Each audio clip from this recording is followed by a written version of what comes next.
Hola, ¿qué tal a todos? Bienvenidos a este primer podcast de Coaching Animators. Mi nombre es Diego Villanueva y estoy con Juan Carlos Navarro. Entonces, pues les vamos a dar la bienvenida a este primer episodio, donde vamos a hablar de diferentes temas, pero pues para la gente que no nos conoce, creo que es perfecto presentarnos un poquitito para que de alguna manera nos vayan conociendo a lo largo de los demás episodios que vayamos haciendo. Así es. Y pues si quieres empezar tú, Juan Carlos. Sí, seguro. Bueno, ya lo dije, mi nombre es Juan Carlos Navarro. Soy animador de personajes, animador 3D de personajes. Y bueno, empecé un poquito hablando sobre mi experiencia. Tengo 6 años de experiencia haciendo character animation. Realmente soy diseñador gráfico, pues por licenciatura, estudié la carrera de diseño gráfico.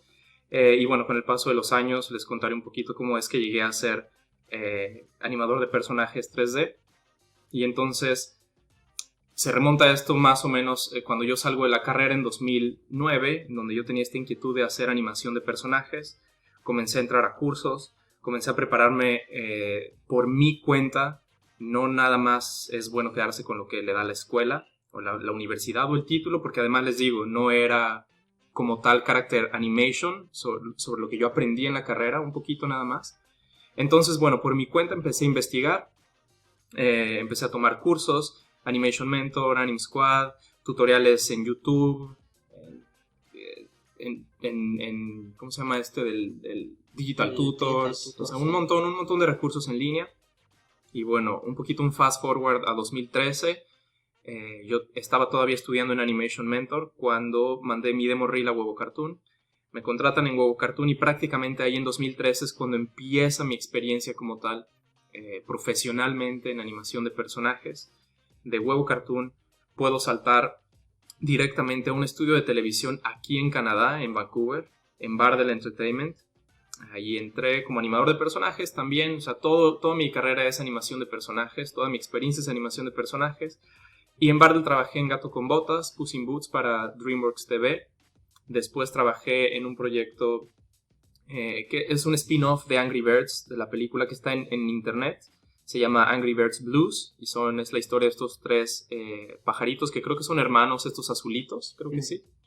Y bueno, igual hicimos ahí 30 episodios. Después pasé dentro mismo ahí en Bardell a otro proyecto que se llama Lucky, que fue un especial de San Patricio, ¿no? Fue un especial San Patricio que salió el año pasado apenas, me parece, creo. Sí, en marzo, ¿no? Sí. En marzo, no recuerdo si fue de este año o del año pasado.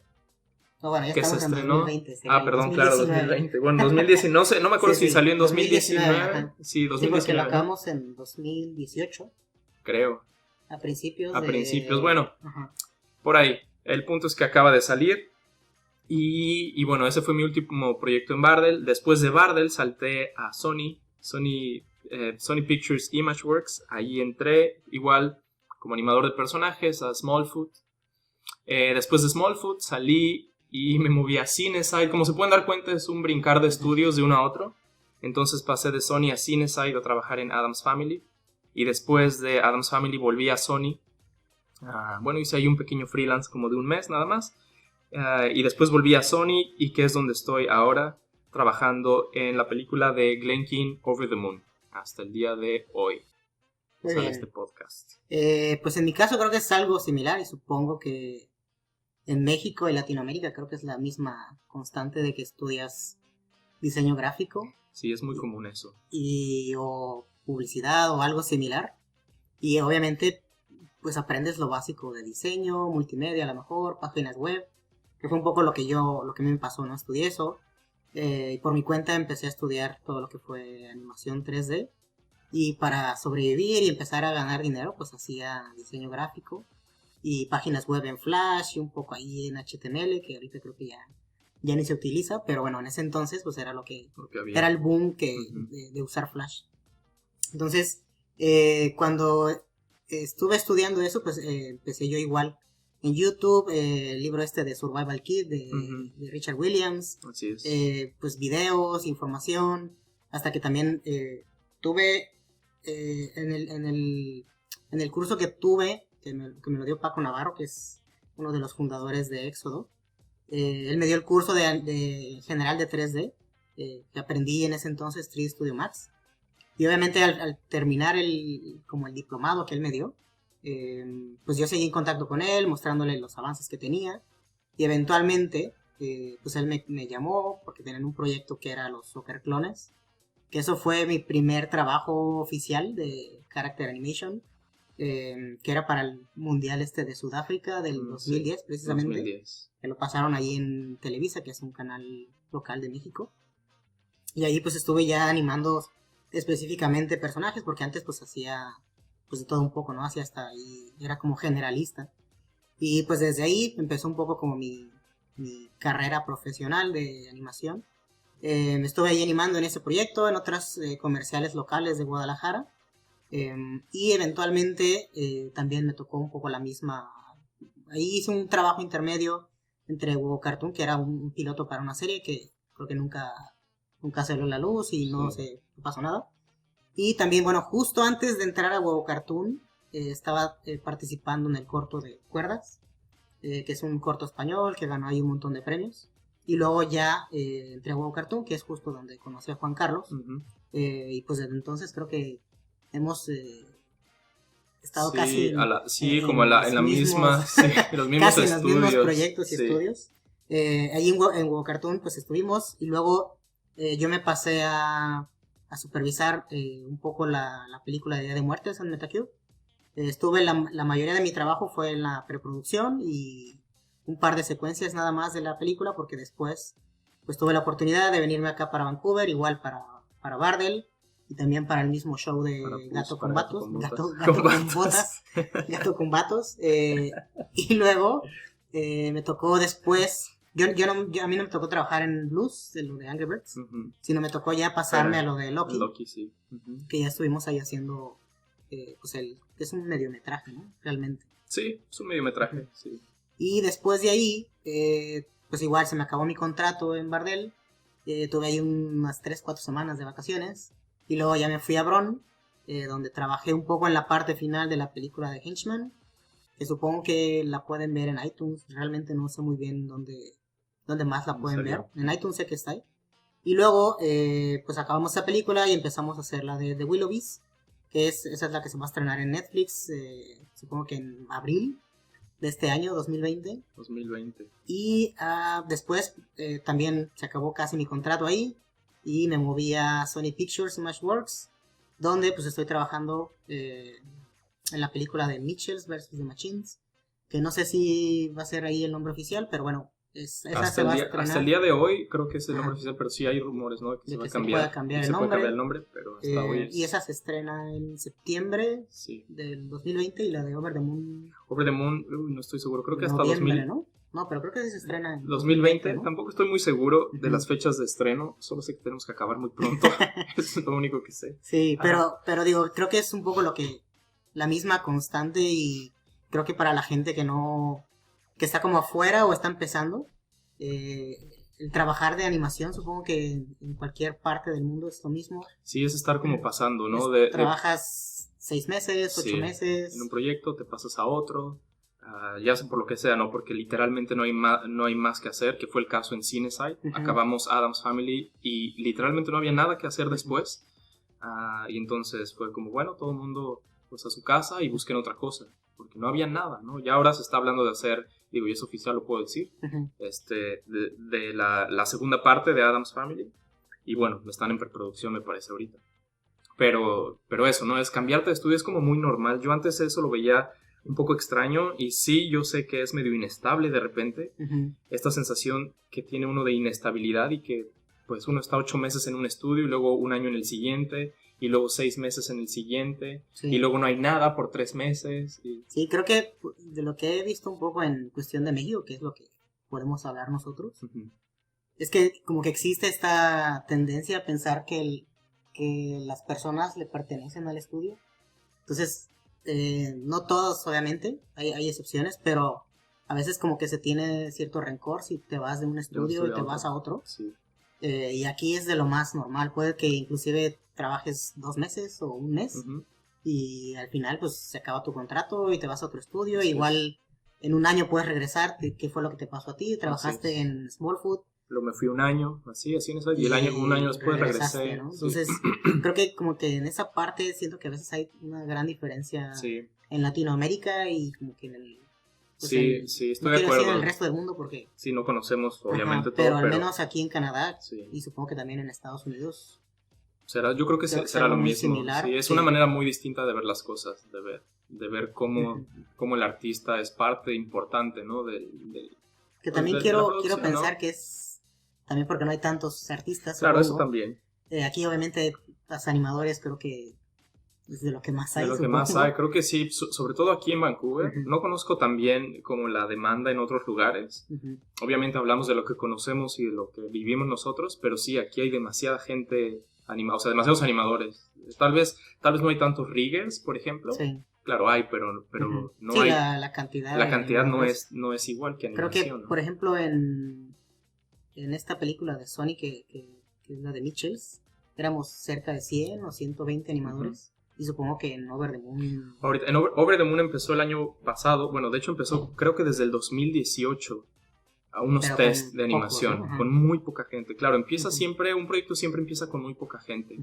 Empiezan siendo 3, 4 personas. Me refiero de animación en específico. Creo que estamos centrados específicamente en character animation, no en otro departamento, sino en animación como tal. Entonces comienzan, no sé, 4 personas tal vez haciendo algún test, probando rigs, haciendo tal vez algún shot, una secuencia. Y después el equipo comienza a crecer, ¿no? O sea, originalmente Over the Moon... Son como 2 o 3 etapas, supongo, ¿no? Sí, más o menos como la etapa inicial. Sí, que hay unos 8 animadores, sí. Luego la etapa de producción ya fuerte, en donde se supone, pues no sé, seríamos como 50 tal vez personas, y claro, empiezan a entrar progresivamente, y después la etapa final, que es el crunch time, en donde todo el mundo es como, vénganse a terminar el proyecto, y somos 100, no sé, 15, 100 y cacho. Creo que la que tiene el récord es Spider-Man, ¿no? Que eran... Sí, Spider-Verse tiene el récord.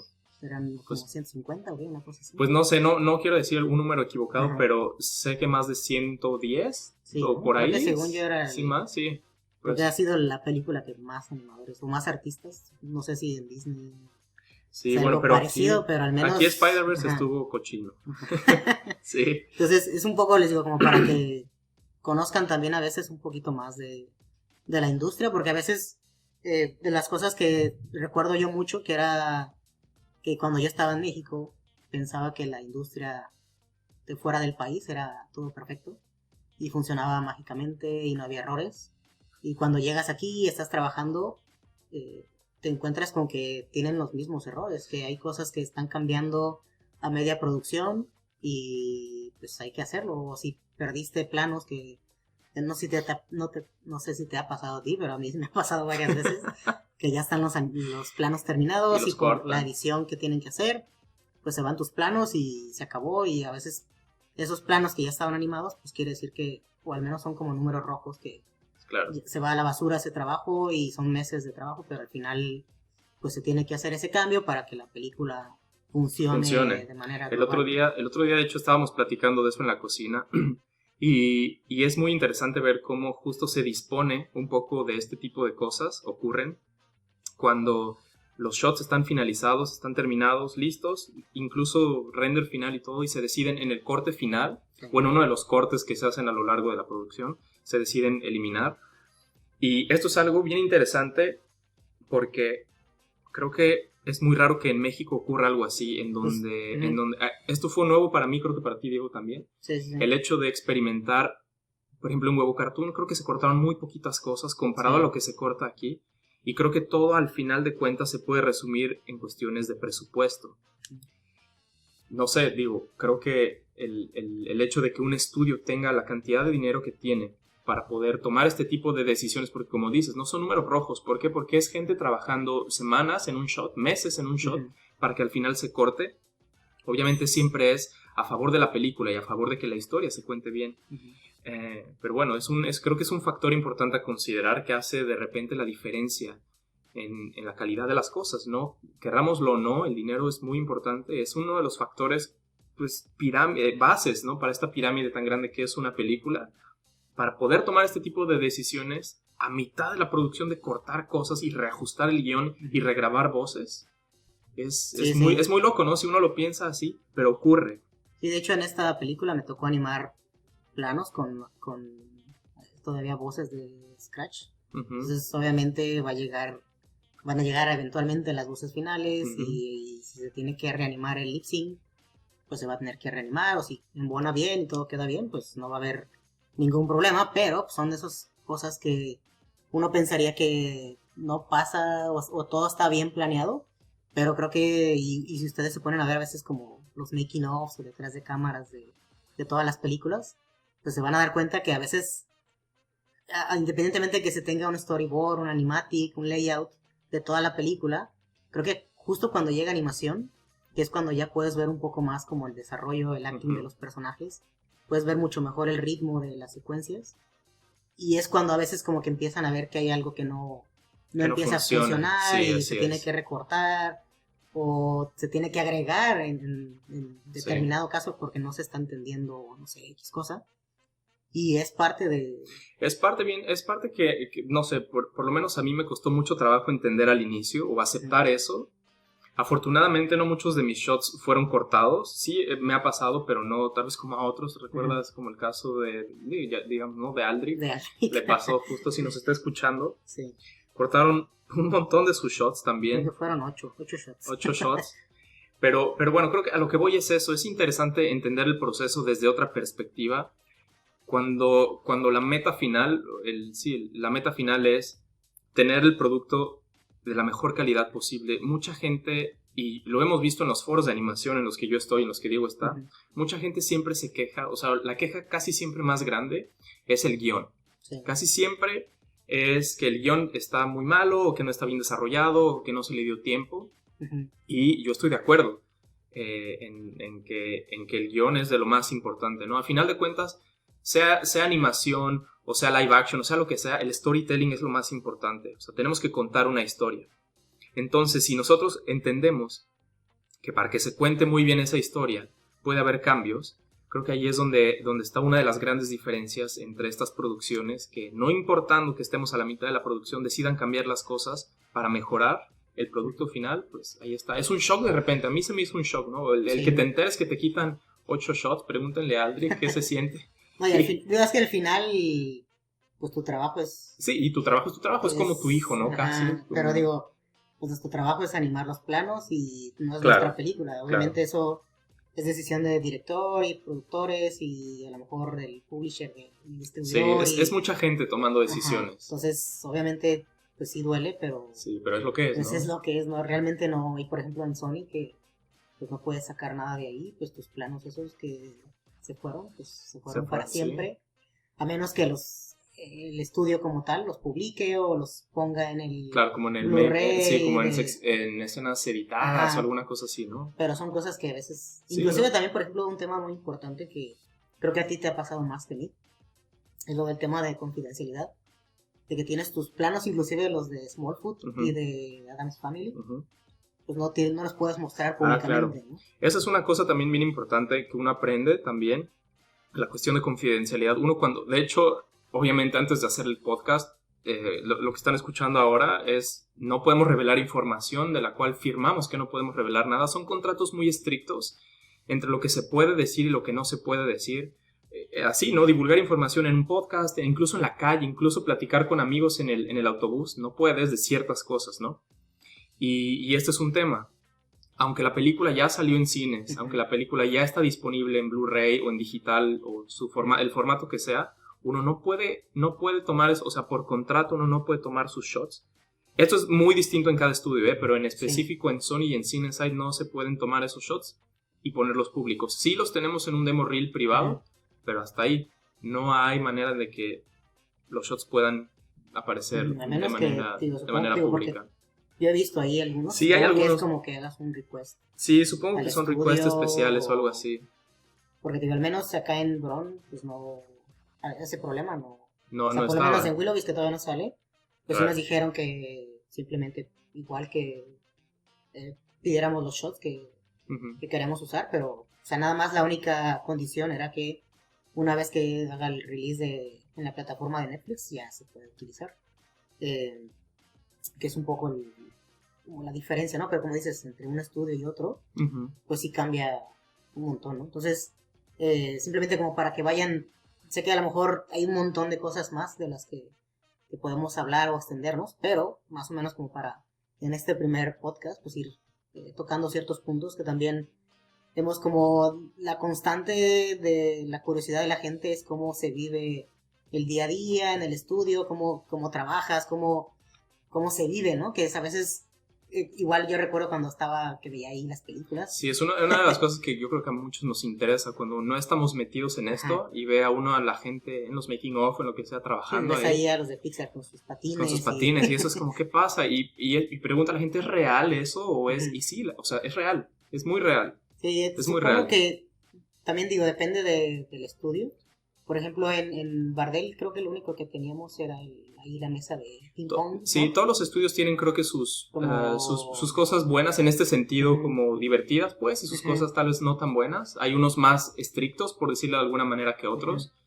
Pero en general yo me he encontrado que, pues en la mayoría, siempre hay una manera de asegurarse que el artista pueda, o sea, que le pueden ofrecer estos espacios de esparcimiento y diversión, o llámale como quieran, que te distraigas un poco, ¿no? Entonces, sí, en Bardel había mesa de billar, había ping pong. ¿No?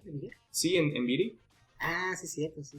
Ahí había arriba, ¿te acuerdas? En la cocina. Sí. Una mesa de billar. En Huevo había más mesa de ping pong y futbolito, ¿no? Bueno, sí. Y ahí estaba ahí la tele. La televisión. Que un día organizamos un torneo betas, ¿no? De Nintendo 64. De Mario Kart y no sé. De Mario Kart y Smash Brothers. Bueno, o sea, puedes crear, o sea, estaban los espacios disponibles para eso, ¿no? En Bardel, bueno, era eso.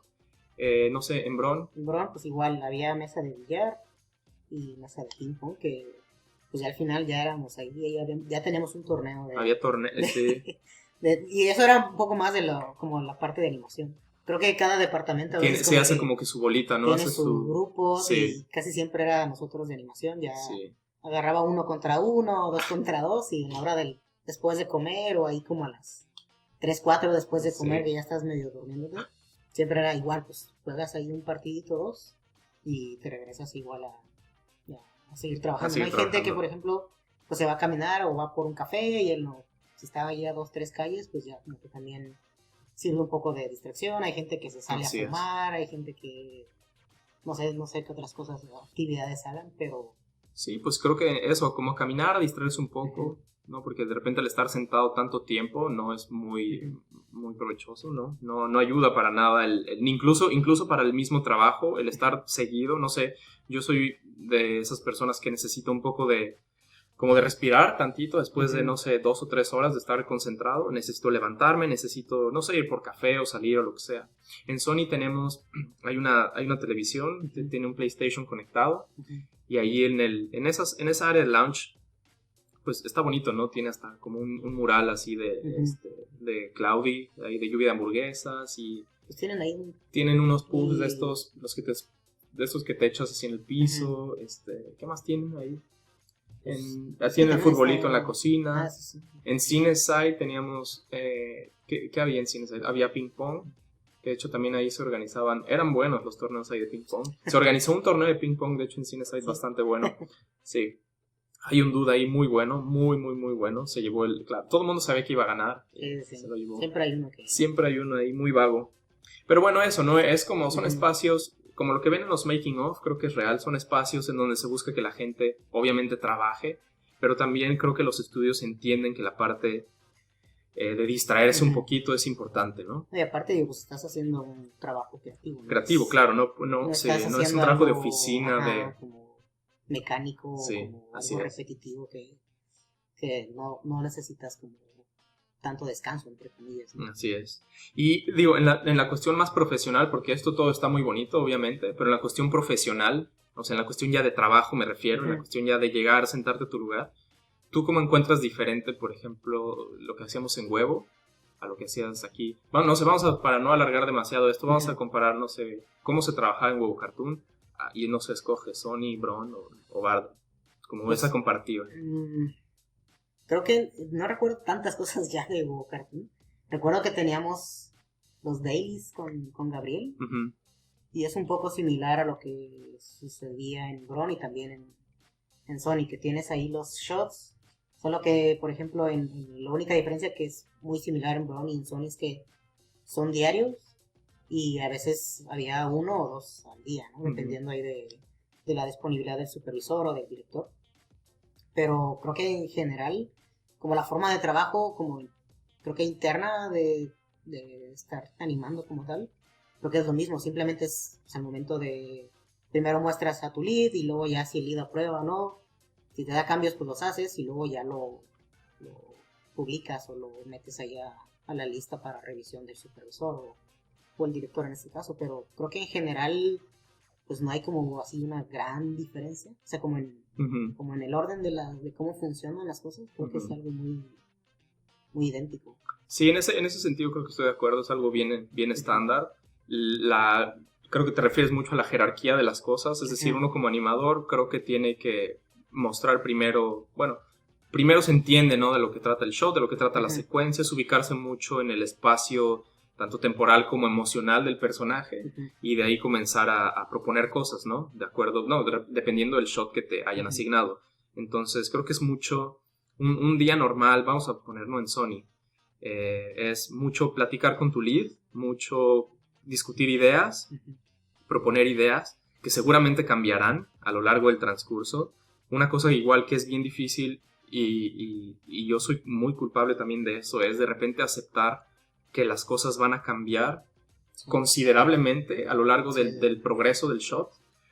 Pero bueno, siempre es como con esta idea en mente de que la película salga lo mejor posible, ¿no? Pero es eso, como hablar mucho con él. O sea, entre más claro uno tenga la idea y lo que tiene que hacer, creo que es menos el sufrimiento que uno puede tener a lo largo de producir el show, ¿no? Que les digo, siempre habrá cambios y eso, pero sí es mucho eso.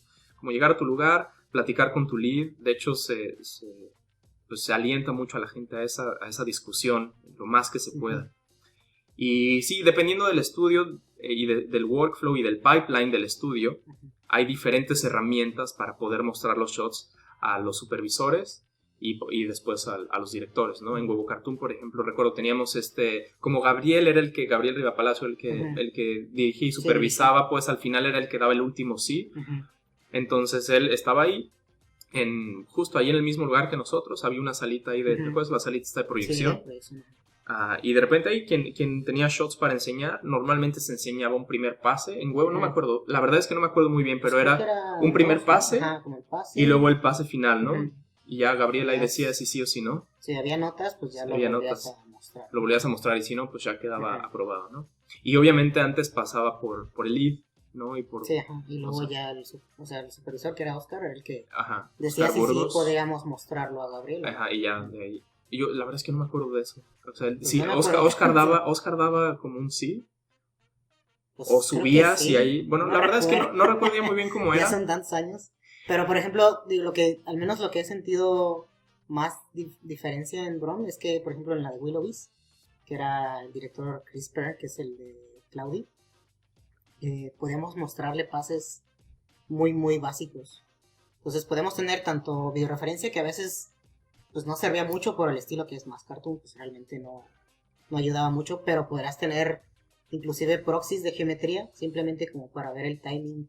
Si era un plano como muy de física, muy mecánico, que va corriendo o algo, podías tener algo muy simple nada más como para ver el ritmo de las acciones, y él podría reaccionar como a esa primera versión idea, ¿no? Super rough, nada más como hablando de timing, de cómo quieres más o menos, o la idea que tienes, ¿no? También podrías tener un blocking súper básico con la versión de baja calidad del rig, obviamente que no tiene expresiones faciales, y con unas 5 o 6 poses también era como la opción de mostrar algo rápido, saber si va por buen camino, si no, pues ya no trabajaste tanto tiempo.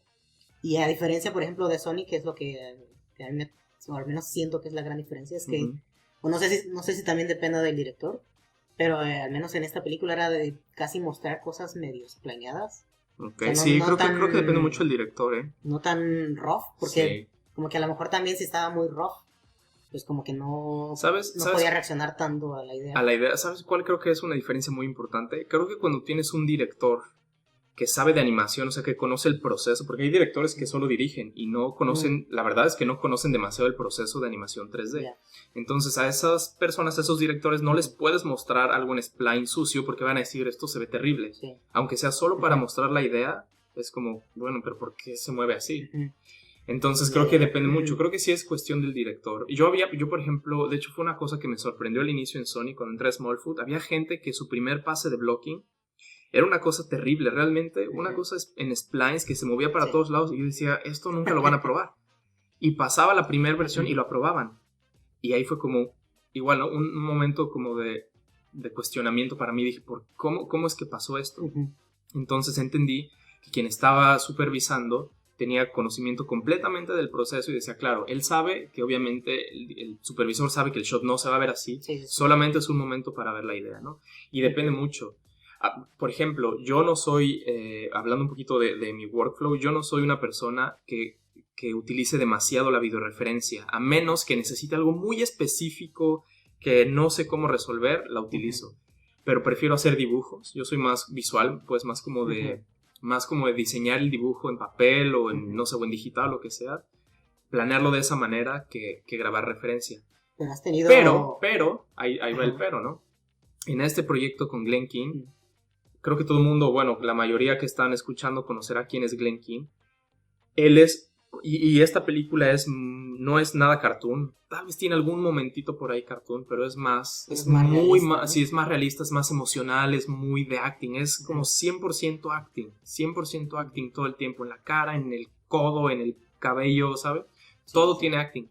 Entonces, en este proyecto sí he tenido que recurrir a la videoreferencia para mostrar ese primer pase. Entonces, ¿ves? Ahí está la diferencia, ¿no? La pura videoreferencia, y es creo que mejor mostrarla en este proyecto así que mostrar algo como en splines que van a decir, bueno, ¿y esto qué es, no? Porque así se aseguran que el acting, que es lo más importante, pero muestras la videoreferencia y una vez que te la prueban. Y una vez que la prueban, ahora vuelves a mostrar, claro, el blocking. Pero es blocking todavía. Es blocking todavía, exactamente. O, por ejemplo, si crees que hablaste con tu lead y el lead cree que vas por buen camino, puedes mostrar la videoreferencia y el blocking al mismo tiempo para que vean pues cómo reinterpreta la videoreferencia. Pero no es como que hagas la videoreferencia y el siguiente pase sea como un polish medio final. Pues no, esa es también la cosa en Sony, y eso es mucho dependiendo del pipeline y del workflow de cada estudio. En Sony, por ejemplo, una de las cosas es no tenemos pases que se llamen versión blocking, versión spline y versión polish, ¿no? ¿Te acuerdas? Sí, no. Lo único que tenemos es versión 1, 2, 3, 4. O sea, el shot se llama, por ejemplo, el shot tiene 3 letras, se llama ABC. ABC y el número del shot es 150. Entonces, si vas a animar ABC 150, tienes ABC 150, versión 1, versión 2, versión... y así, versión 70, hasta versión 70, versión 100. Y la versión 1 es blocking, y tal vez para la versión 32 ya estás en spline, y para la versión, no sé, 56 ya estás en polish. Pero no hay blocking, o sea, solamente cada vez que muestras es solamente una versión más. Sí, por ejemplo, en Bron sí teníamos pases. Sí, en Bardell y en CineSide también teníamos pases, teníamos blocking y teníamos polish o final o algo así, ¿ve? O sea, estuve hace un año, ya ni me acuerdo, pero es que cambia tanto el workflow de estudio a estudio. Ajá, en Bron teníamos, por lo menos ya como en el nuevo pipeline que hicieron para Willows, era como rough blocking, y luego teníamos un blocking, y luego un in-between, que era como por el estilo que es como stop motion. Era in-between. Y luego el siguiente pase era como un polish, pero ese polish era más como para limpiar cosas. O sea, el director podía probar el in-between. Y el polish era más como ya control de calidad. Pues ¿sabes qué? Entonces se parece justo a lo que tenemos en Sony acá. O sea, que por ejemplo, si muestras el shot final, porque es como cuando los etiquetan los coordinadores, los etiquetan como first view, second view, third view, o los views que sean, y hay unos que los etiquetan for approval, ¿sabes? Como para probar. Entonces, si el director de la película lo aprueba, todavía hay un pase después que se llama el cleanup. Entonces tal vez se equivale a ese, ¿no, en Bron? Donde el shot está aprobado ya por el director de la película, pero regresa a hacer los últimos mini ajustes. Que no haya crashes. Sí, exactamente. O reafinar algún momento de spacing que esté un poquito raro, o refinar, ¿sabes? O si fue aprobado y te dio notas muy pequeñitas. Hay veces que dice, por ejemplo, no sé, todo el shot está bien, solamente la dirección de los ojos un poquito más hacia arriba, de tal frame a tal frame, pero aprobado, ¿no? Sí, pero digo, es como más o menos, digo, y hablando de eso del flujo de trabajo, digo, creo que la parte, y creo que en general es interesante también estar en diferentes, tanto estudios y proyectos, sí. Es que también te fuerza como a no estar como siempre trabajando de la misma manera. Creo que, al menos en tu caso, es lo que te ha pasado. Sí, y no es fácil. Over the Moon. No es fácil adaptarse. Pero de hecho creo que es muy importante justo salir de eso. Y recuerdo las 2 veces que me di cuenta fue precisamente en Sony. La primera vez que me asignaron un shot conmigo en Smallfoot, según yo estaba muy bien. Y obviamente era la primera vez que yo conocí al personaje. Por más que uno use la librería, de repente tiende a cambiar cosas de appeal del personaje. Y entonces mis primeras notas sobre ese shot fue como, no, está fuera del personaje, no está dentro de los rangos del personaje. Y yo decía, bueno, pero no entiendo. Me hacían notas de muévele aquí, los corners de la boca así, tal y tal y tal. Y ya, el shot fue aprobado como 2 semanas después. Y, no sé, estando 6 meses en la producción, volví a ver ese primer shot y dije, Dios, ¿qué hice con este primer shot? ¿No? Uno se da cuenta después de estarse empapando de ese workflow, cómo uno comete los errores. Y lo mismo me pasó aquí en Over the Moon, ¿no? La primera vez. Es normal, ¿no? O sea, el hecho de que empiezas la película y también todos los animadores, pues en lo que entienden el estilo, el director, los rigs, y al final obviamente, no sé si en producción como que planean las primeras secuencias no sean las más importantes. Supongo, sí. Para que obviamente, ya que el equipo es más sólido, conoce ya el estilo, tiene más experiencia, deje las secuencias más difíciles o más importantes para justo a medias o a finales de la producción. Sí, estoy de acuerdo. De hecho creo que justo ahorita estamos en esas, en las más fuertes, en las más importantes, ¿no? Sí, en las más importantes. Sí, y sí es importante, es muy, muy, muy importante ser flexibles con el workload. Y sí, si no, por ejemplo, ¿no? En mi caso, si no estás acostumbrado a hacer videoreferencia, pues ni modo, te vas a tener que acostumbrar, ¿no? Yo, por ejemplo, yo utilizaba mucho, y en The Willoughbys, que te es entre más muy cartoon, estilizado, más cartoon, intenté hacer una videoreferencia y el personaje salía de cuadro en 2 frames.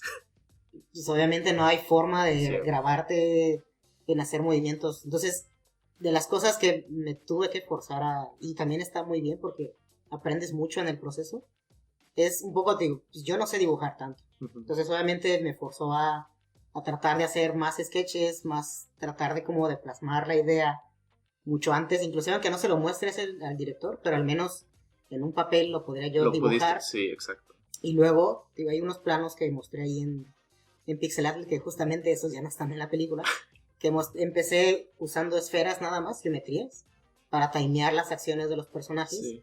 Y luego sobre eso en Maya, con el Disc Pencil, hice ahí como sketches, con las poses más o menos. Ya. Y obviamente eso se lo pude mostrar al director. Claro. Y una vez que ya vio eso, pues ya dijo, se ve bien. Obviamente ya cuando lo puse con los personajes en 3D, había cosas que no funcionaban igual. Sí. Pero como que esa parte también, que siento que también es como de las cosas que dicen, es importante saber dibujar. Antes yo estaba como muy, pues, realmente no es que sea necesario, pero si sabes, no es necesario, pero sí ayuda mucho, exacto. Y justamente yo creo que en esta película que estuve ya más de ese lado, sí dije, no, sí ayuda un montón, aunque sean cosas muy básicas, pero te fuerza como a simplificar al menos de otra manera. En la idea con 3-4 líneas que puedas como llegar a la idea que quieres comunicar. Y creo que lo que dices es muy bueno, no ni siquiera en algo tan cartoon. Creo que saber dibujar, por ejemplo, cuando Glenkin o el codirector John Cars de esta película en la que estoy dibujan sobre nuestra animación, la diferencia es brutal. O sea, claro. Incluso el entender cómo está construido el cuerpo y cómo posar de la mejor manera posible, que tiene que ver de repente con principios básicos de anatomía y de entender cómo funciona el cuerpo, la diferencia es enorme. Entonces, sí, creo que conocer lo mínimo de dibujo es importante. Sí, no es indispensable para ser animador 3D, obvio, pero ayuda muchísimo. Son como complementos que te pueden ayudar. Son complementos. Creo que eso es la palabra, ¿no? Te hacen un animador mucho más versátil. A veces nuestros alumnos se inclinan de repente más hacia lo cartoon o más hacia lo realista, y está bien, pues cada quien tiene su estilo favorito. En lo personal el mío es algo intermedio, en donde pueda hacer algo cartoon y pueda también comunicar con acting. No 100% cartoon y no 100% realista tipo mock-up. Sí. Entonces, como un término intermedio, más como a lo Disney o más como lo que estamos haciendo en esta película, creo que esa es mi zona favorita.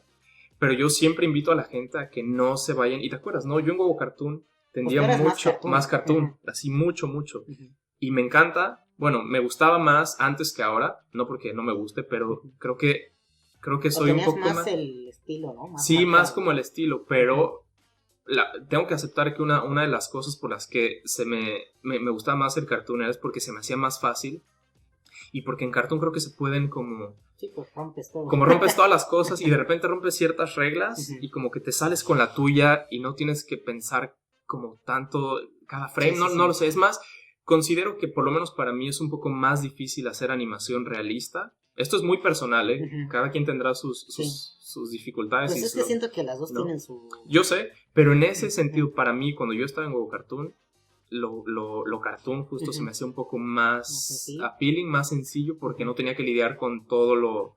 O sea, Sí, sí. ¿sabes? Era como no conocía tanto, entonces se me hacía Ya. más fácil lo cartoon. Pero Ujú. ahora que aprendí más y bueno, que uno sigue aprendiendo, Ujú. encuentro en el acting y en las sutilezas una cosa muy, Que muy también bonita, siento ¿no? que es bastante... Entre más sutil es el plano, es Más difícil, más ¿no? difícil. Yo digo lo mismo, es súper complicado animar algo Pero, muy sutil. por ejemplo, también de las cosas que dependiendo, digo, o sea, uno ve las películas y a veces no sabes como todo el trabajo que hay detrás. Ujú. Por ejemplo, en Hotel Transilvania son cosas que también... Claro, Una pose te puede tardar claro. ahí 2 días a lo Y mejor es en que en llegar Hotel a... Transilvania era reesculpir el rig. Ajá. Uno ahí como afuera dice, esos rigs han de estar Sí, no. increíbles y hacen de todo. Y no, la verdad Pues es es que sí, normal, ¿no? el O rig sea, está ajá. bien, pero, o Pero sí, sea, obviamente, pues para llegar a una para llegar a lo que deformación... quiere, en este caso, Gendy Ujú. Tartakovsky, que era quien Sí, sí. dirigía, Y que lo ahí, dibujaba, ¿no? O y sea, sí, dibujaba, quiero esto y obviamente pues el rig no da para eso y... sí, el rig tiene sus Ujú. limitantes, ¿no? Y eran rigs muy buenos, o sea, la Ujú. verdad es que igual los riggers, por lo menos los riggers con los que yo he trabajado, tanto en Ujú. Cinesite como Sony. en Sony, en Huevo también, Ujú. pero en Cinesite y en Sony son riggers como muy buenos Ujú. que saben lo que están haciendo, ¿no? Y se nota, o sea, Ujú. ya hay actualizaciones de rigs constante y tal, pero siempre el 3D va a tener esa limitante. Entonces, en el caso específico de Hotel Transilvania, era mucho esculpir la Sí, geometría, reesculpir, rehacer blend shapes, Ujú. y un trabajo así de escultura Sí, por eso hay veces masivo. que pues una pose te puede llevar todo el Sí, día un en día nada llegar más, a... una Pero digo, pose. también la ventaja es que esa pose se va a mantener, Claro, por mucho no tiempo, sé, ¿no? 2 segundos, ¿no? Que es un poco, digo, también las ventajas y también un poco lo que me pasó al terminar Willow Beast, que como Ujú.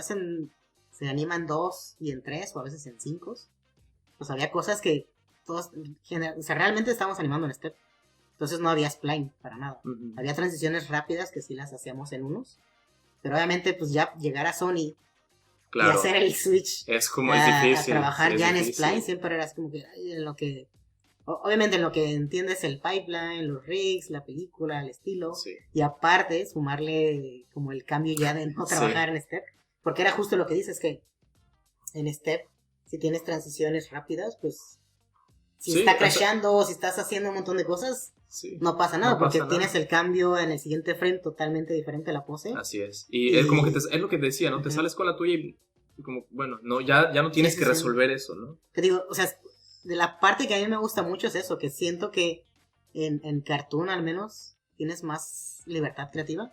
Sí, eso Porque puedes también. tener una una A a B, Ujú. y en cómo transiciones realmente puedes hacerlo de Sí, de diferentes mil maneras, maneras. ¿no? Sí, Y sí. en la animación realista, pues, puede estar más Sí, apegado a claro, la... hay cosas que no funcionan. Hay Ujú. cosas que en animación realista quieres hacer una transición como la harías cartoon y Sí, simplemente se no... ve rarísimo. Ajá. Dices, es que no va por ahí, ¿no? ¿Tú tienes algún como vicio o algún tipo de cosa así, como que hagas, como que te hayas dado cuenta Ujú. que cometes el error o que repites Ya. alguna cosa así, un comportamiento Ujú. a la hora de animar que no te guste? Pues creo que a veces, por ejemplo, lo que me recuerdo mucho al principio, y es que no sé si esté bien o mal, es que casi siempre cuando estás empezando, Ujú, como que tienes tus poses iniciales, ujú. y luego casi siempre el breakdown haces como un down, como para hacer como un poco este estilo de Claro, claro, serie, claro. ¿sabes? Como muy Uy, básica, muy eso es muy, vieja, sí, eso es o muy mucho overlap, usado, como que llega claro. la pose y los brazos rebotan mucho, Sí, o sí, sea, sí. no por el hecho de que se siga moviendo el personaje, se va a ver mejor, ¿no? Tengo que aceptar que soy culpable de eso también. Y actualmente, todavía hay ciertos momentos en donde uno no sabe cómo resolver cierta cosa. Y uno de mis vicios en lo personal es de repente tender a acudir. Uno cuando empieza a aprender animación, comienza como a tomar cosas que le funcionan en cierto momento y los metes como a tu lista o como a tu bolsita como de trucos, ¿no? Entonces, por ejemplo, dices, en tal shot que hice, el hecho de hacer el COG hacia abajo en un breakdown, pues se veía más orgánico, se veía el arco o lo que quieras, ¿no? Y en ese caso funcionó. Entonces lo guardas y lo reutilizas ese mismo método para después. Y te das cuenta que de repente tu animación empieza a verse igual. No importa qué personaje estés animando, ¿por qué? Porque estás utilizando el mismo método para todos los personajes. Y ese creo que es un vicio muy feo. Cuando uno utiliza esa herramienta, cuando la sobreutilizas... Sí, ya es como muy repetitivo. Exactamente, ¿no? Y creo que eso, ¿no? De repente el no saber, y eso es muy de televisión, eso es mucho de televisión, lo que dices es muy de TV, ¿no? Que, o sea, lo puedo entender que también... Si si tienes que hacer, y digo, en nuestro caso también fue así en Bardel, ¿no? Si tienes, no sé, 30 shots que hacer en un mes. Sí, buscas también la manera más fácil o económica de llegar, claro. ¿no? Pero, por ejemplo, te digo, de las cosas que al menos entre esos vicios, y al menos siento que, por ejemplo, hablando de lo que se busca cada año, o cada película que ves, al menos de Pixar, Disney, de los estudios más grandes, es que buscan más la credibilidad o más la sinceridad de los personajes, se ve como que se vea más real la actuación, y mucho de esto pues obviamente es totalmente lo contrario a lo que estamos diciendo. Sí, así es. Si haces un giro que volteas a ver a algún lado, pues no vas a hacer como anticipación para voltear, sino que pues obviamente dependiendo de quién es este personaje, qué está pasando, pues va a reaccionar a esa situación, ¿no? Y es un poco como de las cosas que podemos ir como mejorando, ¿no? Creo que o al menos es lo que yo cuando veo una nueva película de Pixar, pues es lo que estoy viendo, y siempre están apuntando más a que la credibilidad de las actuaciones de los personajes se sientan más vivos, ¿no? Creo que es como la tendencia, lejos de las cosas técnicas, de que se vea más realista, o porque también, por ejemplo, Spider-Verse no es realista, es obviamente otro estilo. Es otro estilo, pero el acting es súper bueno. Está muy bueno. Entonces, creo que como que en general, de las cosas que siempre estoy como intentando mejorar, tanto en mi flujo de trabajo como pues en general de seguir aprendiendo, pues es eso, ¿no? Estar estudiando cosas, películas nuevas que salen, si de repente hay cosas ahí, de repente un cortometraje o gente que hace animaciones, y veo que por ejemplo esta película que va a salir de Bob Esponja, también qué bonito se ve, por cierto, increíble, ¿no? O sea, y son cosas que te inspiran y te motivan, y pues estás ahí como siempre en la constante de estar aprendiendo cosas, ¿no? Y creo que tienes razón en lo que dices, ¿no? Por ejemplo, esta última tendencia que tienen las películas ahora a ser un poquito más apegadas, no sé, no lo quiero decir apegadas a la realidad porque suena medio ambiguo, pero más bien como en la cuestión de acting de los personajes, en poder comunicar de la manera más eficiente y más humana, pues, una emoción. Por ejemplo, no sé, seguramente todo el mundo aquí que está escuchando vio Klaus. ¡Qué maravilla! Sí. El acting de los personajes ahí de Klaus, y de repente uno ve ahí que suben sus videoreferencias y que suben como sus progres. Qué bonito es ver ese tipo de cosas en un dibujo, ¿no? Y qué bonito es ver cómo se tiende más como a cuidar mucho esto. Y sí, obviamente Klaus también está lleno de cosas muy bonitas, más medio cartoon, ¿no? Como hay muchos momentos, sobre todo en persecuciones o cosas así, donde hay squash stretch, hay cosas bien gráficas y bien bonitas como cartoon. A mí me parece maravillosa esa película justo por esta mezcla. Creo que si yo tuviera que escoger una película así en 2D que me haya gustado mucho, por eso sería esta en específico, justo por lo que acabo de decir, por ese balance en comunicar, la historia, ¿no? Creo que está, y la historia está bien, ¿no? Creo que está una buena historia, es una muy bonita historia, y la ejecución, pues, técnica, llamémoslo así, para mí es impecable, ¿no? Cuando uno creía que el 2D estaba muerto, o bueno, ya Disney intentó traerlo, ¿no? Con La princesa y el sapo. Disney intentó y falló, ¿no? Creo que de hecho ha sido fue de sus películas menos taquilleras en el momento, y pues no lo lograron y dijeron se acaba y vámonos al 3D, y creo que empezaron con, ¿qué fue? Chicken Little o los Robinsons, ¿te acuerdas de estos? Sí. Alguna de esas dos no recuerdo. Robinson, ¿no? Porque esa estuvo muy mal. Creo que sí, y luego fue ya Chicken Little, luego fue Bolt, y ya Bolt. ahí empezaron como a... Ajá. Sí, desde Bolt creo que fue como el despegue claro. de Disney. Y por ejemplo, Enredados, Tangled, que fue, claro. yo creo que para mí esa fue como el renacer de Disney. Estaba Glen Keane, ¿no? Ahí está Glen Keane, exactamente, ahí estaba, y se nota. Y bueno, yo creo que eso es lo que se tiende ahora y está bueno, ¿no? Eso como... y que cada vez hay más como diversidad de estilos. Eso también, eso ayuda mucho también. Porque también tienes razón. Creo que también en general lo que habíamos comentado de lo de saber dibujar o no, pues creo que también entre más estilos sepas de animar. Sí, es más versátil. También te hace más completo como animador. Así es. Independientemente de que si seas mejor que yo sea mejor que Juan Carlos o Juan Carlos mejor que yo, creo que también hablando como en general de la industria, pues tienes más opciones de trabajo. Por supuesto, ¿no? por supuesto. Van a contratar, más... claro, si muestras un demo reel en donde tienes capacidades de hacer cartoon y capacidades de hacer acting realista, y alguien que solo tiene cartoon, pues van a escoger obviamente a quien es más... No, y también, ¿sabes? Como si tienes más de realista, pues no nada más en estudios de character animation. Claro, también te puedes ir a VFX, ¿no? Claro. Entonces también, o sea, no nada más como en el tema de soy el mejor como maestro Pokémon, sino pues que intentes siempre estar aprendiendo cosas, tanto de tu flujo de trabajo como diferentes estilos, porque al final pues te sales como de tu zona de confort. Así es. Te pones como retos nuevos. Creo que eso que dices es buenísimo. De repente llega un momento en el que uno siempre tiene una meta, ¿no? Creo que los que nos escuchan igual tendrán sus metas a corto plazo y a largo plazo. Cuando de repente uno llega a cumplir sus metas, como de las más importantes, una de las mías, por ejemplo, era pasarme a feature aquí en Vancouver, y lo logré. Entonces es como, perfecto, lo hice, lo logré y estoy trabajando en una película. ¿Y ahora? Sí. ¿No? Ok, ya lo hice, muy bien. ¿Y luego? Y entonces, una de las realidades es que la curva de aprendizaje de la animación es muy vertical al inicio. ¿Qué quiero decir? Que uno aprende muy rápido. Cuando uno no sabe nada, uno aprende muy rápido al inicio. Se nota, ¿no?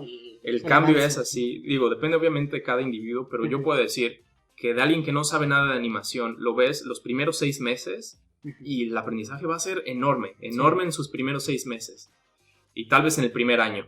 A partir del primer año, y esto obviamente lo estoy diciendo como general, no quiere decir que sea para cada quien igual, pero a partir del primer año esa tendencia a ir hacia arriba empieza a aplanarse y empiezas a enfrentarte con la dificultad de que cada vez es más complejo aprender algo nuevo o mejorar. Y eso creo que es muy común, y sobre todo cuando uno de repente llega a un nivel que uno aspiraba hace unos años y dice, sí, por fin lo hice, ¿y ahora qué?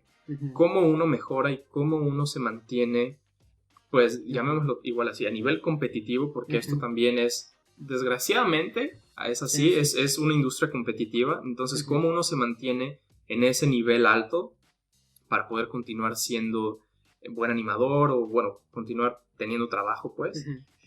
Esa es una de las cosas más importantes, es como una vez que uno llega a esa tangente como plana de que ya no estás aprendiendo demasiado, ¿cómo mejoras, no? Creo que, o sea, digo, obviamente también me pasó un poco lo mismo, pero digo, hablando como de antes de llegar como a esa experiencia, pues es eso, ¿no? Si estás trabajando en un proyecto, en una serie, en una película, en donde quiera que sea, si no estás aprendiendo, si estás nada más como trabajando y a lo mejor te va bien económicamente, pero realmente tú no sientes que estés aprendiendo por X circunstancias de la producción, pues lo recomendable es que hagas tú tus planos personales o busques colaborar con otro proyecto, yo qué sé, pero que yo sé que el dinero es importante, pero también si aspiras, por ejemplo, a llegar o a emigrar a otro país, y si estás trabajando en proyectos que no te van a dejar nada de eso. La experiencia que aprendas y que, ¿sabes? Como que sigas creciendo,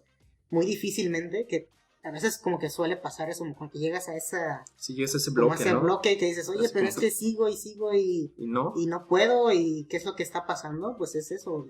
Sí, obviamente digo, pues obviamente buscar la forma de dividir tu tiempo, y que si estás trabajando de tiempo completo, pues buscar hacer como estos igual con nosotros, con otras escuelas, estos cursos en línea, que puedas empujar y que tengas a alguien que te esté supervisando y que te esté dando como ese feedback, claro, que te, sabes, como que te sí, que te obligue a seguir mejorar. mejorando, ¿no? Este es un tema bien controversial, creo, siempre que tocamos el tema a la hora de la comida o a la hora de, no, en un podcast o platicando con la gente en general, creo que es un tema muy controversial porque yo sí estoy de acuerdo que uno tiene que buscar siempre mejorar y desgraciadamente, como ya lo dije hace 2 minutos, la industria es muy competitiva, lo es, porque es la realidad, es la naturaleza de esta industria.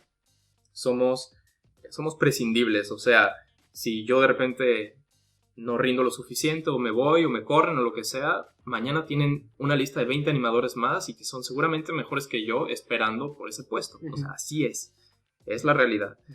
Pero entonces creo que hay que llegar a un balance, ¿no?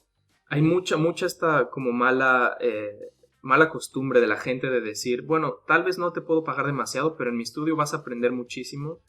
Yo no soy completamente como fan de esa idea, porque igual, desgraciadamente, la situación en la que los artistas de animación vivimos en México, hablando específicamente en México, no es la ideal. O sea, todo el mundo quisiera ganar más y todo el mundo quisiera tener un mejor estilo de vida. Entonces, si de por sí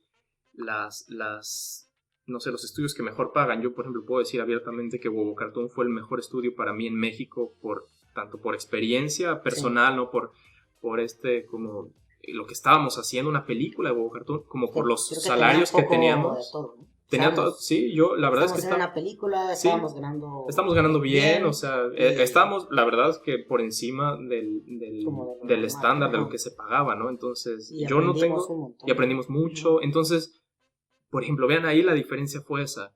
Estábamos un poco mejor pagados que el estándar, que el promedio.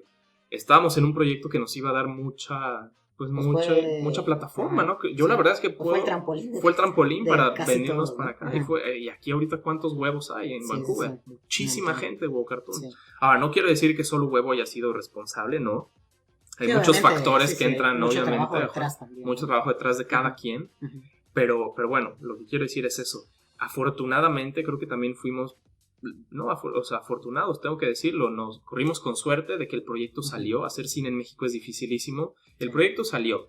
El proyecto le gustó a la gente en general. Yo sé que hay gente que detesta Huevo Cartoon, hay gente que dice qué basura de guión, hay gente que dice lo que sea. Eso es muy independiente de cómo le fue en taquilla, ¿okay? Y la verdad es que rompió la taquilla. Entonces le fue muy bien en taquilla. Entonces, bueno, son proyectos en los que yo me divertí, en los que afortunadamente aprendí, en los que afortunadamente me pagaban bien y en los que nos llevaron, creo que a muchos, a donde estamos ahorita. Y el encontrar eso es de repente como encontrar una joya perdida en Latinoamérica o en México en particular. Entonces, a lo que quiero ir con esto es, creo que sí, siempre hay que buscar que la calidad del proyecto en la que estemos sea lo mejor que se pueda, pero tampoco hay que permitir el abuso, ¿no? De decir, es que yo te voy a dar exposición y te voy a dar el aprendizaje, pero te voy a pagar $1 a la semana, porque es como, tampoco, digo, eso, o sea, tampoco. Puede ser, digo, creo que todo el trabajo detrás, que obviamente tú estabas ahí estudiando y te quemaste las pestañas, pero obviamente ese trabajo que tú estabas invirtiendo en tu tiempo libre, fue como, ¿sabes? Como la inversión a que pudieras entrar a Huevo Cartoon. Sí, exactamente, sí. Hay otros proyectos, por ejemplo, y sé que, por ejemplo, el corto de Carlos Baena, pues era... La Noria, ¿no? Colaboración, ¿no? Entonces, qué buen proyecto. Hay ciertos proyectos que, ¿sabes? Si quieres trabajar con Carlos Baena, creo que, ¿sabes? Como que hay ciertos puntos que a lo mejor ahí creo que podemos ahí tener una visión diferente, pero, eso sí. ¿sabes? Como que si hay gente que puedas realmente aprender, ¿sabes? Como que, por ejemplo, si hubiera un proyecto de Glen King que hiciera un cortometraje y a lo mejor... Pues aquí no en el que yo aquí te están pagando, pues, pero me están pagando, si fuera estoy algo, con Glen King. Si fuera algo que, ¿sabes? Que fuera colaborativo, que sabes que a lo mejor no te va a dar económicamente algo, pero te va a dar tanto experiencia profesional que vas a aprender un montón. El proyecto va a tener también exposición, ¿sabes? Como que, obviamente no es como que tomes todo lo que haya, sino que tú lo evalúes. Sí, tú lo evalúes, y eso creo que es muy importante. La situación de cada quien es bien diferente, entonces yo puedo opinar que tal vez no es lo mejor, pero porque, no sé, afortunadamente pude guardar un poco de dinero, entonces tal vez en el momento no es mi preocupación más grande el dinero porque pude ahorrar, porque les digo, ganábamos un poco mejor, pero habrá gente que, bueno, es la realidad, vive día a día, ¿no? De animación y ojalá cambiara ese panorama, ojalá todo el mundo pudiera ganar lo que quisiera, no, o sea, yo creo que nunca va a pasar, yo creo que nadie gana lo que quisieras, pues creo que nadie, ¿no? La verdad. O bueno, habrá quien sí, seguramente, pero lo que quiero decir es, creo que de repente hablamos desde un lugar un poco privilegiado en donde decimos, bueno, tal vez si no me pagan no está mal, pero habrá gente que su situación obviamente le orilla a aceptar, pues porque o es eso o no come, ¿no? Sí, o sea, digo, son como diferentes como condiciones, experiencias, ¿sabes? Si tienes ya hijos, obviamente claro, pues las cosas son más difíciles, te paguen, ¿no? Pero sabes, como que si tienes, yo siento que si tienes la oportunidad de participar en algo que te va a dar más experiencia profesional y que vas a aprender y que eso te va a ayudar a tener un mejor demo reel, eso te va a ayudar también a aspirar a lo que quieres aplicar a un estudio fuera, pero pues también, ¿sabes? Si tienes la posibilidad de tener ese tiempo libre, dedicarle, porque también pues si tienes obligaciones y no hay manera, ¿no? Y realmente no te da tiempo, pues también, ¿sabes? Como que claro. Es difícil, pero más bien si tienen acceso o si tienen la facilidad de tomarse estos proyectos pues colaborativos, creo que está bien. Es encontrar el balance, ¿no? Ajá, y está bien siento que en una primera parte de tu vida, obviamente ya si llegas, o sea, ahorita ya difícilmente yo también aceptaría trabajar de gratis. Es que también creo que es eso, depende. Es como si estás buscando dar el salto, creo que es la mejor opción. Si ya estás trabajando en películas, pues sí, ya dices, sabes que ya estas películas que estoy trabajando me está dando el demo reel y voy a seguir aplicando tu estudio, que es lo que estamos haciendo nosotros.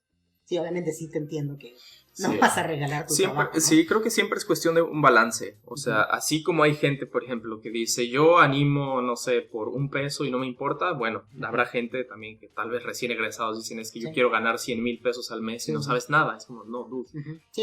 O sea, balance, los extremos creo que nunca son buenos. Ni el primer ejemplo que puse ni el segundo son como cosas con las que yo estoy de acuerdo. Es eso, ¿no? Llegar al mediocito situación te permite estar en una posición económicamente cómoda en la que puedas aceptar trabajo, tal vez sin una gran paga, pero te va a dar mucha experiencia, bueno, pues adelante.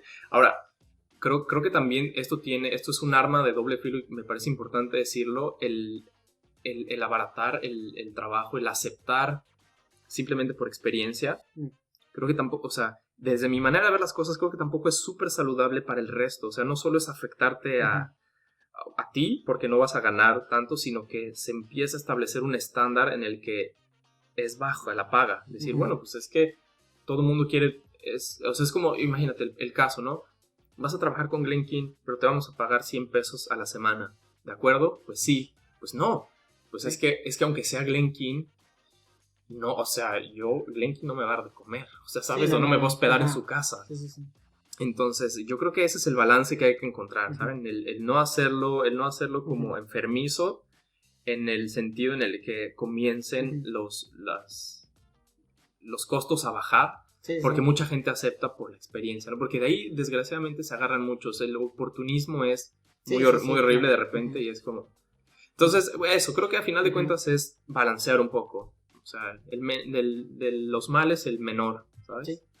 Sí, mientras como saques, digo, también veas ahí si vas a sacar provecho de eso también, ¿no? Igualmente tiene que ser un ganar-ganar de ambas partes, ¿no? Así es. Que no caiga en este abuso tanto de una parte de otra, ¿no? Que también puede ser el revés, que quieras cobrar ya la millonada y pues también, ¿sabes? Si no se puede, pues obviamente no te lo van a pagar, ¿no? Claro. O tengas ya tus tarifas muy, muy, muy altas, ¿no? Lo que puede pasar es que pues, no te acepten el trabajo, ¿no? Claro. Oye, ¿tienes algún como consejo ya al final para cerrar, como para la gente que dice, bueno, ahorita estoy, no sé, ya sea estudiando o no sé qué hacer, pero lo único que sé es que quiero hacer animación y como no sé qué hacer o como tal vez llevo ya, no sé, estoy trabajando en un estudio en donde hacemos motion graphics o character animation, pero pues siento que no, o sea, siento que por aquí mi calidad está como estancada o está... Pues, creo que hay dos opciones. Si no tienes presupuesto para un curso en línea, pues es hacer tú tus propios ejercicios. Creo que puedes ver ahí en cualquier parte como los tipos de ejercicios que usualmente la gente hace, ¿no? La gente hace, y hacerlo tú, buscar feedback de gente que tenga más experiencia que tú y que sigas haciendo, ¿sabes? Como que el hecho de estar haciendo cosas, obviamente, independientemente que sea un proyecto, ¿no? Pues es experiencia, que te equivocas en algo, aprendes. A lo mejor la curva de aprendizaje va a ser más lenta si lo haces por tu cuenta, ¿no? Pero si puedes, si tienes la posibilidad de tomar un curso en línea, la velocidad en que vas a mejorar va a ser muchísimo más rápida, ¿no? Sí, de acuerdo. Entonces creo que es eso, ¿no? Y que tengan también, creo que en general, un objetivo claro de lo que quieren hacer o a donde quieran llegar. Porque si todavía están ahí como medio divagando, si quieren hacer animación, o lighting, o modelado, sabes que mejor, y también que no intenten abarcar tantas áreas, porque sí se puede, pero sabes como que te va a tomar, si una disciplina te toma tiempo llegar a ser un experto, entre comillas, porque obviamente cada año la tecnología cambia, entonces, y todo cambia, creo que es eso, que tengan sus objetivos claros, si tienen presupuesto, o si no lo tienen, pues yo es lo que hice, empecé a ahorrar y pues pagué ahí mis cursos y eventualmente todo se fue dando, ¿sabes? Empecé a mejorar, luego ya entré a Huevo Cartoon y ya me fue mejor y así eventualmente, no es como que ya entré a Huevo Cartoon y pues, también seguí estudiando, ¿no? No es como que ya esto se acabe una vez que llegas a cierto punto, ¿no? Claro. Creo que también eso es personal, ¿no? Si quieres... estoy de acuerdo, el seguirte preparando creo que siempre es muy importante. Yo en algún otro podcast, en alguna otra entrevista había dicho esto, y sigo firme en esa posición. Creo que el que le muestres tu trabajo a alguien que sabe más que tú y el que aceptes esa retroalimentación, esa es la clave de que tu aprendizaje sea mucho, mucho más eficiente. Porque sí, yo no estoy como en contra de que todo el mundo sea autodidacta. Está perfecto, ¿no? Hay quien es buenísimo y quien puede absorber el conocimiento muy rápido y cuya habilidad mental es mucho, pues no sé, llamémosla mayor o no sé, que el de alguien más, o en fin. Pero creo que es, y obviamente el autodidacta, mis respetos para quien anima y quien ha aprendido de manera autodidacta sin ningún tipo como de input de alguien más experto, ¿no? Como que califique y que revise y eso. Pero creo que por lo menos en experiencia propia, el hecho de que yo haya sido estudiante de Animation Mentor, estudiante de Anim Squad, y luego entrado en un estudio en donde hay gente más preparada que yo, que me da notas y que me corrige lo que hago mal, eso es lo que a final de cuentas yo, en lo personal, considero que es la clave de que uno mejore y de que uno vaya subiendo su calidad. Estés en el estudio que estés. Y hay una cosa bien cierta que alguna vez escuché, no sé a quién se la escuché o no me acuerdo en dónde la leí, que dice, nunca es bueno ser el mejor del estudio, porque en ese momento quiere decir que tu aprendizaje se estancó. O sea, es preferible ser de los... No el mejor del estudio. O sea, nunca aspires a ser mejor del estudio porque significa que vas a dejar de aprender. Sé de los que no son los mejores porque quiere decir que siempre hay alguien del que puedes aprender. Siempre. Y entonces creo que con esa visión... Creo que siempre va a haber alguien. Sí, claro, siempre... Tú, ¿no? Claro, pero yo creo que habrá casos en donde alguien de verdad esté en un estudio y digan, qué bueno es este dude o esta mujer y esa persona... pues quedó estancada muchos años animando, tal vez muy bonito, pero tal vez no con la calidad que él o ella quisiera, ¿no? Sí, pues está como esta barrera, como se estanca ahí mismo, ¿no? Si él o ella es lo mejor que el estudio tiene, ¿de dónde esa persona va a aprender, no? Entonces creo que eso siempre, el forzarse a aprender de alguien mejor que tú, ahí es donde yo veo la clave, ¿no? El aceptar que siempre hay gente mejor que uno y acepten pues estar ahí, pegártele ahí, esa es ahí la clave. Afortunadamente ahora el internet permite contactar a quien quieras. Es como un catálogo de gente. Sí, puedes ahí escribirle, ¿no? Y puede que te conteste, puede que no, pero pues también no pierdes nada en escribirle Sí, pues cuánta gente te escribe a ti, cuánta gente me escribe a mí preguntando este tipo de cosas, y ahí está. Creo que no está tan difícil encontrarnos. Y no solo a mí o a Diego, sino quédense a los créditos de las películas. ¿Cómo aprendo de alguien latinoamericano o en específico, no hablando de México o a cualquier persona de Latinoamérica? No, pues quédense a los créditos, vean algún nombre que suene latinoamericano, un Gómez, un Pérez, un González, un Hernández. búsquenlos en Facebook, en LinkedIn y los encuentran. O sea, Sí. tú, hace 20 años esto no era posible. O en Vimeo, llegas de repente. O en Vimeo, tienes exacto. Ahí tu canal y todo eso. Pues les escriben y Ujú. ya, ¿no? Creo que eso es lo de menos, el contactar. Yo antes decía, el contactar a un artista de animación. Pero es que como, antes creo que era más lejísimo, como ¿no? mítico, ¿no? O sea, Claro, no conocer a alguien de Pixar hace 10 años, pues Claro, era era como, como- uy, ¿no? ¿no? Y ahorita, ¿cuántos Ajá, conocemos de sí, por Pixar? eso Un te digo, es montón de como que gente. Antes, En Disney hay un antes montón de supongo gente que también conocemos, sí. de que no había tantos artistas Sí, sí. y ahora que ya hay un boom Claro. de artistas. Es obviamente, todo, ¿no? Es el boom de ujú, artistas, es supongo que también los estudios empiezan a fijar más en el talento Ujú. internacional más que antes. Sí, Siempre sí. ha habido, claro, siempre ha habido mexicanos en Pixar, o en ujú. Disney, o en Sony, Sí, o en en donde todos sea, lados. Ujú. ¿no? Pero pues sí, creo que ahora, o por lo menos no sé si es simplemente porque estamos más metidos que nos damos más cuenta, pero Pues sí, según es que yo, a veces también hay gente que no. Por ejemplo, yo ahora que entré a Sony, no había mexicanos que yo no conocía. bueno, ahí está. Ujú. Y pues, Pues sí. Facebook ahí es una red Sí, sí. que a lo mejor ya cuando los agregas ya dices, mira, tengo 30 Tantos amigos en común, ¿no? Pero exactamente. pues, a lo mejor es gente que no, Sí. pues por algo no Sí, o que no es los muy, conoces, muy ¿no? activo en redes sociales o Ajá. algo así. Yo no soy muy activo en redes Ujú. sociales, por ejemplo, pero bueno, si me agregan, ahí siempre pregunto quién es, Ujú. pero pues ahí estoy, ¿no?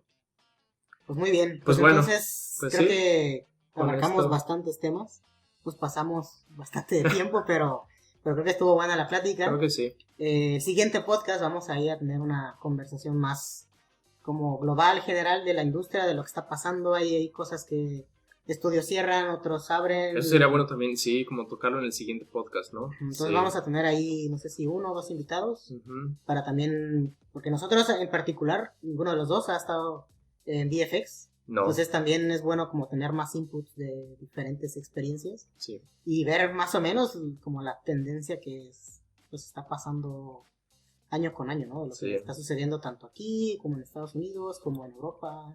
Porque cambia, las cosas cambian muy rápido. Yo hace unos años me sentía muy seguro aquí, de que Ujú. siempre iba a haber Sí, trabajo, sí. y de repente empiezas a ver que hicieron un estudio y cuestiones de Ujú. gobierno, de tax credits, y uno se espanta Ujú. y dice, "Ah, Dios, ¿qué va a pasar Sí. ahora? Pues no sabemos, pero Pues vamos entonces, vamos no a se ver. pierdan el siguiente episodio que va a Ujú. estar, Va a estar bueno. bastante bueno ahí la plática.